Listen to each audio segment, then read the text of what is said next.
Ladies and gentlemen, guys and dolls, knights and fair maidens, welcome to today's edition of Literally Literature, the radio talk show where we literally talk about literature.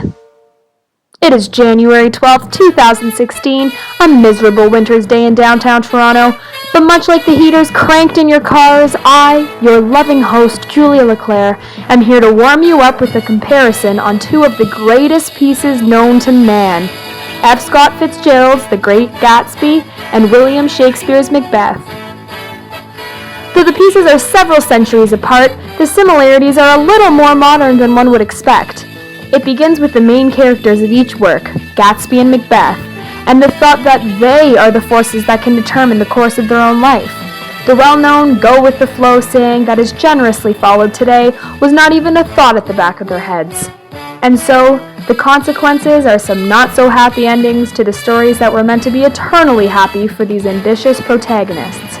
As nationwide grade 11 curriculum, let's take a look into the life of a student and dive into luxurious worlds of Scottish castles and American estates.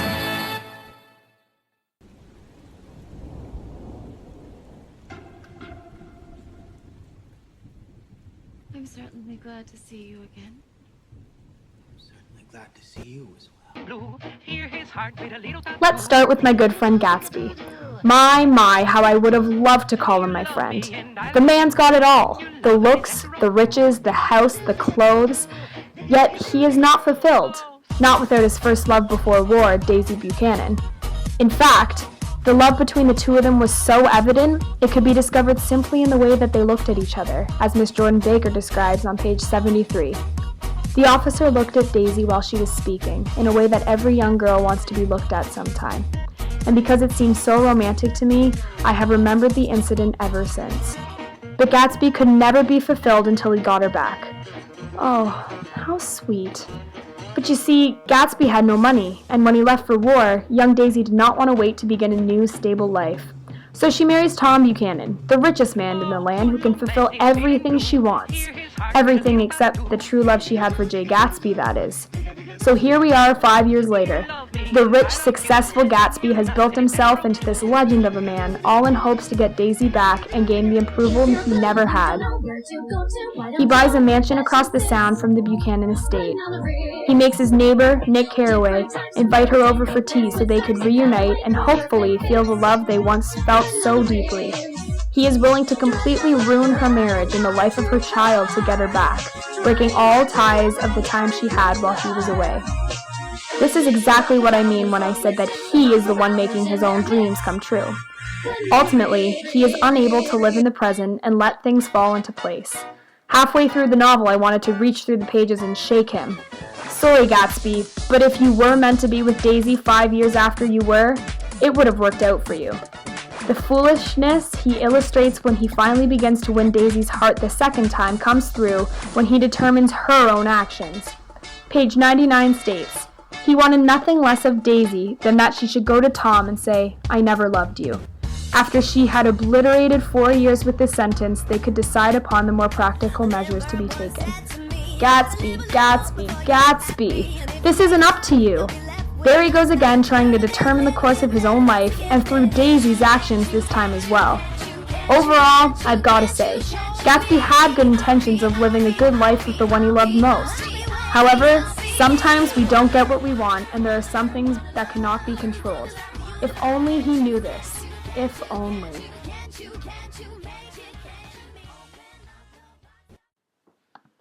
Now, we move on to the oh-so-controlling Macbeth. This man, in Drake's terms, went from 0 to 100 real quick.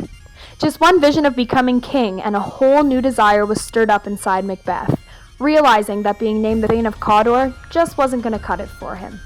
The reader is first introduced to his intentions when King Duncan says, "We will establish our estate on our eldest, Malcolm, whom we name hereafter the Prince of Cumberland, which honor must not unaccompanied invest him only, but signs of nobleness like stars shall shine on all deservers."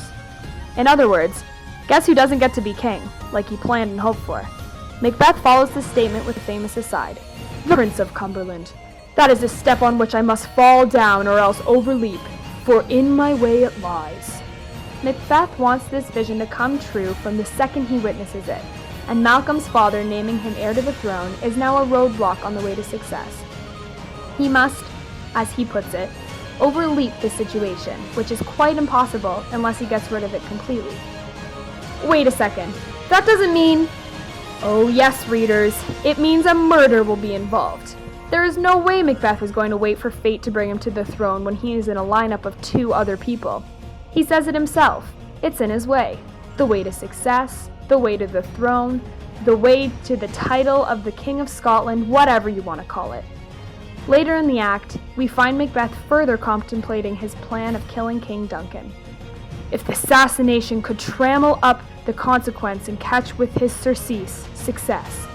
But this blow might be the be-all and the end-all. Here, but here, upon this bank and shoal of time, we'd jump the life to come. So, it's official.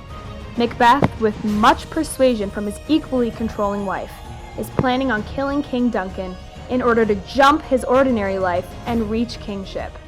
A perfect example of his inability to let life take its path, Macbeth allows himself to perform tasks that are unspeakable to get what he wants.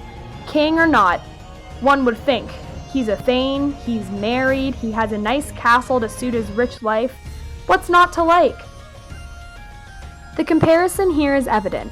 Gatsby and Macbeth were not fulfilled with what life had given them so far. So hey, they decided to take matters into their own gruesome hands.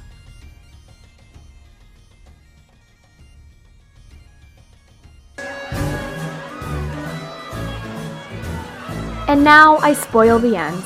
Surprise, surprise, both ambitious, controlling, unsatisfied gentlemen end up dead by the conclusions of their own stories. Gatsby did not get the girl he dreamed he could win back. Macbeth did not reach the throne. For long, that is. His karma got the best of him, and Macduff, who wanted pure revenge, murders him. The lesson to take away from these tragic stories is that sometimes we cannot control the things for a reason. And yes, that cliche saying, go with the flow, does have a relevance for real-life situations. This has been Literally Literature with Julie Leclerc. Until next time, get reading, Toronto.